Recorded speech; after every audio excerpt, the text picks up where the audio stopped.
کہ تم میں اچھا عمل کس کا ہے. اس کو پرکھنے کے لیے ہم نے دنیا کو دو چیزوں سے مزین کیا ہے، ایک اسباب معاش سے، ایک اسباب زینت سے.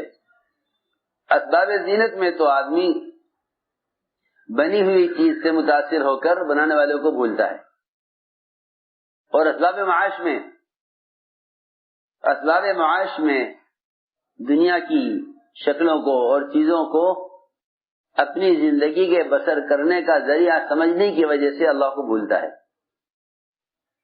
یہ دو سبب ہیں اللہ کو بلانے کے، ایک اسباب زینت، ایک اسباب معاش.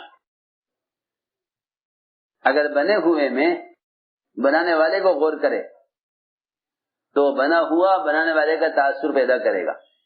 انبیاء علیہ السلام کا راستہ یہ ہے، وہ یہ کہتے ہیں کہ بنے ہوئے کا تاثر مت پیدا ہونے دو، بنے ہوئے کا تاثر پیدا نہ ہونے دو، بلکہ ہر بنی ہوئی چیز کو دیکھ کر بنانے والے کا تصور کرو.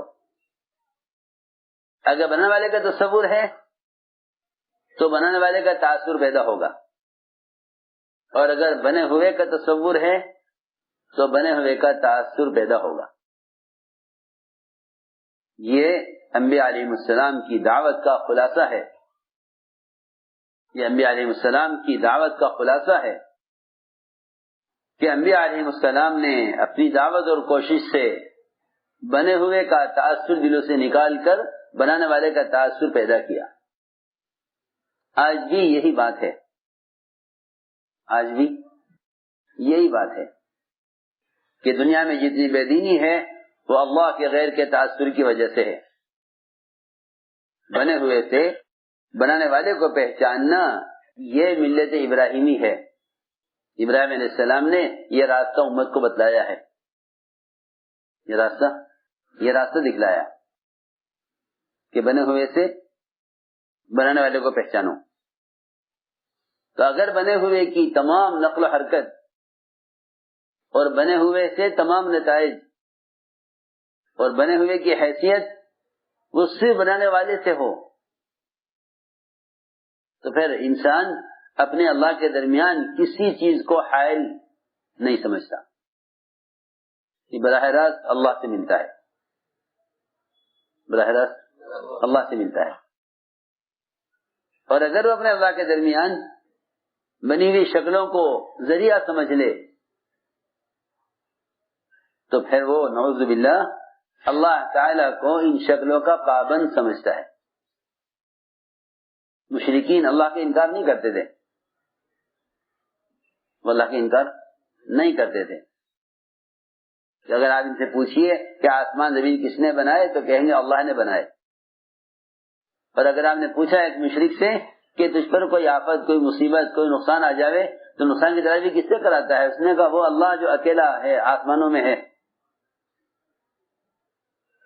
لیکن فرق یہ ہے کہ وہ کائنات کی شکلوں کو اپنے اللہ کے درمیان ذریعہ سمجھتے ہیں، اپنے اللہ کے درمیان ذریعہ سمجھتے ہیں. یہ شکل ہے اللہ سے کرانے کی، حالانکہ ملائکہ بھی شکل نہیں ہے اللہ سے کرانے کی. جو اللہ کے انتہائی مقرب، انتہائی قوی، اللہ تعالیٰ کے انتہائی مقرب، انتہائی قوی ملائکہ، وہ بھی اللہ سے کرانے کا ذریعہ نہیں ہے. انبیاء علیہ السلام بھی اللہ سے کرانے کا ذریعہ نہیں ہے، اللہ سے کرانے کا ذریعہ نہیں ہے. جتنا اللہ کا غیر ہے اس کو اللہ سے لینے کا ذریعہ سمجھنا یہ ناکامی کا راستہ ہے. اس لیے اللہ رب العزت انبیاء علیہ السلام پر بھی وہ حال لاتے ہیں کہ وہ ظاہر کے اعتبار سے پوری طرح مایوس ہو جاتے ہیں کہ ہم کچھ نہیں کر سکتے، ہم کچھ نہیں کر سکتے، ہم کچھ نہیں کر سکتے. انبیاء علیہ السلام قیامت کے دن اللہ تعالی کے غصے کی وجہ سے ہر آنے والے کو، ہر پریشان حال کو دوسرے کی طرف پھیریں گے، خود کچھ نہیں کر سکیں گے، خود کچھ نہیں کر سکیں گے. ہر ایک کہے گا نہیں فلاں کے پاس جاؤ، کہے گا فلاں کے پاس جاؤ، کہے گا فلاں کے پاس جاؤ. جی ہاں.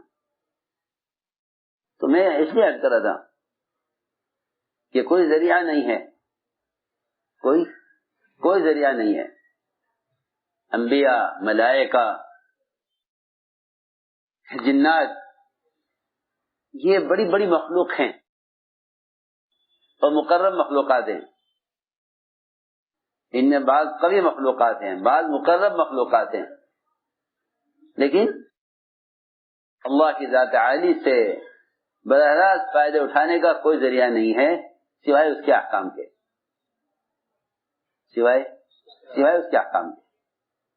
تو کائنات میں جتنی بھی شکلیں تغیرات ہیں، ان سب شکلوں کا اور ان تمام تغیرات کا کائنات کے نقشے سے جوڑنا یہ ایمان کے خلاف ہے، یہ ایمان کے بالکل خلاف ہے. ایمان کا تقاضا یہ ہے کہ کائنات کے ہر تغیر کا تعلق براہ راست اللہ کی ذات سے ہے.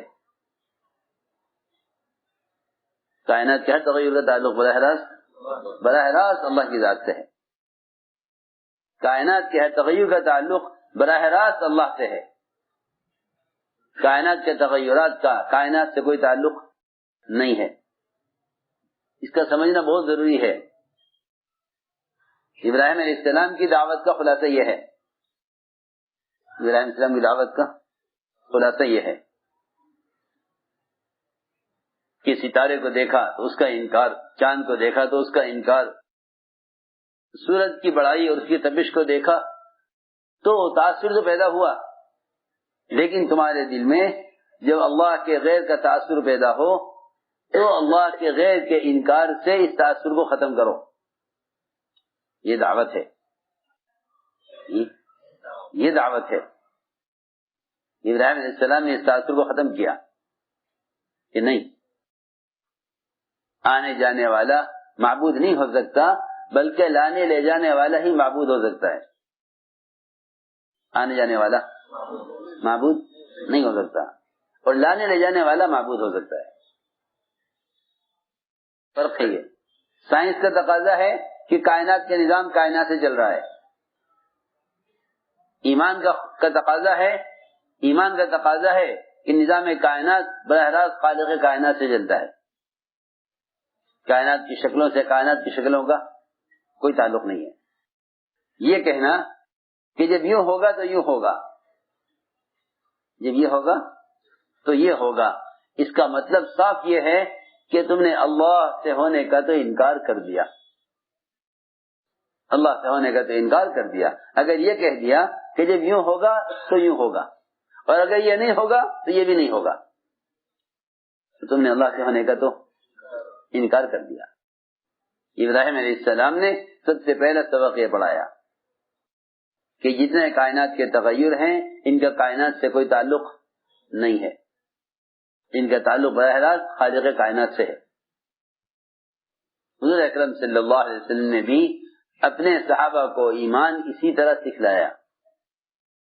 حدیبیہ کے راستے بارش ہوئی تو آپ نے فرمایا کہ اس بارش کی وجہ سے تم میں بعض کافر ہو جائیں گے، بعض مومن. کیوں ایسا کیوں ہو جائے گا؟ کہ جو کہے گا کہ بارش اللہ کے حکم سے ہوئی وہ اللہ پر ایمان رکھنے والا ہے، اور جگہ کہ بارش فلاں ستارے کی وجہ سے ہوئی وہ اللہ کے انکار کرنے والا اور ستاروں پر ایمان رکھنے والا ہے. آپ نے اپنے صحابہ کو کائنات کے تمام تغیرات میں اللہ کی یاد دلائی، کائنات کے تغیرات میں اللہ کی یاد دلائی. اسی لیے کائنات کے تغیرات میں عبادات کا حکم ہے. سنو غور سے، کائنات کے تغیرات میں عبادات کا حکم ہے. کہ کیا تغیر ہوا؟ کہ تغیر یہ ہوا کہ بارش وقت پر نہیں ہوئی تو نہیں ہوئی. کیا بات ہے؟ نہیں، یہ بات نہیں ہے، یہ بات نہیں ہے کہ بارش نہیں ہوئی تو نہیں ہوئی. یہ بارش کیوں نہیں ہوئی؟ بارش کیوں نہیں ہوئی؟ کہ بارش کو اللہ نے روکا ہے. لہذا اللہ تعالی کو راضی کرو، کس سے؟ کہ استغفار سے اور استسقاء سے، استغفار سے اور استسقاء۔ اللہم انا نستغفرک ونستسقیک، اے اللہ ہم استغفار کرتے ہیں، کس پر؟ استغفار اس پر کرتے ہیں کہ ہم نے تیرا حکم توڑا ہے جس کی وجہ سے بارش بند ہوئی ہے۔ پہلے استغفار پھر استسقاء۔ تو بارش کے رکنے پر نماز کا حکم۔ ہاں یہ نہیں کہ بارش تو ہمارے بس سے باہر کی چیز ہے، ہاں کہ بارش کے رکنے پر نماز کا حکم۔ چاند گرہن ہو جاوے تو نماز کا حکم، سورج گرہن ہو جاوے تو نماز کا حکم۔ یہ تغیرات ہیں، ان تغیرات پر عبادات کا حکم ہے، اور ظاہر بات ہے کہ عبادت تو اللہ کے غیر کے لیے ہو ہی نہیں سکتی۔ یہ عبادت بتلا رہی ہے کہ ان تغیرات کا اللہ کے بہرحال اللہ کے عمل سے تعلق ہے، ان تغیرات کا کائنات کے نقشے سے کوئی تعلق نہیں ہے۔ سائنس یہ سکھلاوے گی، سائنس سکھلاوے گی کہ کائنات کے تغیرات کا تعلق کائنات سے، کائنات کے تغیرات کا تعلق کائنات سے ہے۔ تو ایسے لوگوں کو حالات میں اللہ یاد کبھی نہیں آتے، اللہ کبھی یاد نہیں آتے۔ ایسے لوگوں کو اللہ کی یاد کبھی نہیں آتی جو کائنات کے نقشوں کو کائنات سے جوڑیں، تو کائنات کے تغیرات کو کائنات سے جوڑیں، ان کو اللہ کی یاد کبھی نہیں آتی۔ یہ سمجھتے تھے کہ اللہ کی ذات عالی سے فائدے اٹھانے کے لیے کائنات کا یقین نکلنا شرط ہے۔ صحابہ کرام بارش کو بند کرانے یا رکوانے کے لیے مسجد کی طرف ایسے آتے تھے جیسا کوئی ہاتھ بڑھا کر ٹوٹی بند کر لے یا کھول لے۔ آپ کے اختیار میں ہے، آپ کے اختیار میں ہے۔ آپ ٹوٹی کھول دیں تو پانی آ جائے، بند کر دیں تو پانی بند ہو جائے۔